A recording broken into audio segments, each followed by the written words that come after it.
Adding action buttons to a PowerPoint presentation is an easy way to simplify navigation. And when you combine them with hyperlinks, you can create a much more interactive and flexible presentation. To find out how to work with hyperlinks in a PowerPoint presentation, click the link above or find the link in the description of this video.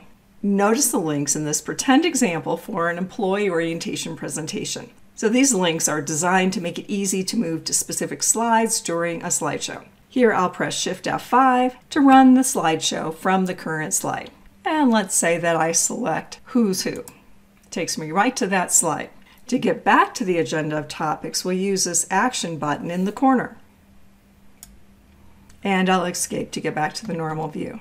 So creating a more interactive presentation with hyperlinks and action buttons is especially useful if the presentation is delivered by different presenters or even shared as a self-service resource. So we can use it either in the slideshow view or the reading view. As we saw, an action button can add functionality to a presentation and give it kind of a web browser-like interface. So how do we add them? Well, let's go to our benefits slide, and I'll put an action button here up in the corner.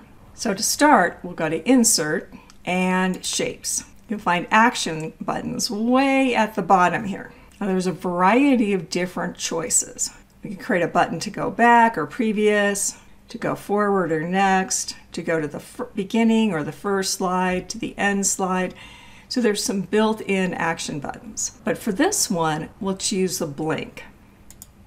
Now, just like other shapes or tools, I have a crosshair so I can build this action button, and you can always resize it later. I'm simply going to click and drag, and this is approximately what I want for that action button. And notice then the action settings pop up. What do you want to have happen with that action button? That is, on a mouse click, it could be that you want it to play a sound or run a program, but most commonly it's a hyperlink to some particular location. And in this case then, once again, we have these locations like next or previous. The action button could go to another presentation. It could go to a web page. It could even open up another file. For this though, I want it to go to a specific slide. So we'll pick slide and slide 2. That's where we have our agenda or topics. Press OK until you're back out. Now that you have the button, you can resize or move it, and we want to add some text and maybe change the formatting of that as well. So first, I'll move to that button. Just like with any other closed shape in PowerPoint, I can right-click here and edit text. So I'll add the text here and select the text, and from my Home tab, just add some formatting to that. Perhaps I want that to be bold and maybe white and perhaps a bit bigger. That is entirely up to you in terms of how you'd like that to appear. Additionally, we might want a little bit different color for that. If so, when that is selected, choose Shape Format in the ribbon, and then you can pick from other options for that color. Let's run the presentation now so we can see how this action button works for us. For this, I'll simply hit the F5 function key. That runs the presentation from the very beginning. And as we navigate through here, let's say that I want to go to Benefits.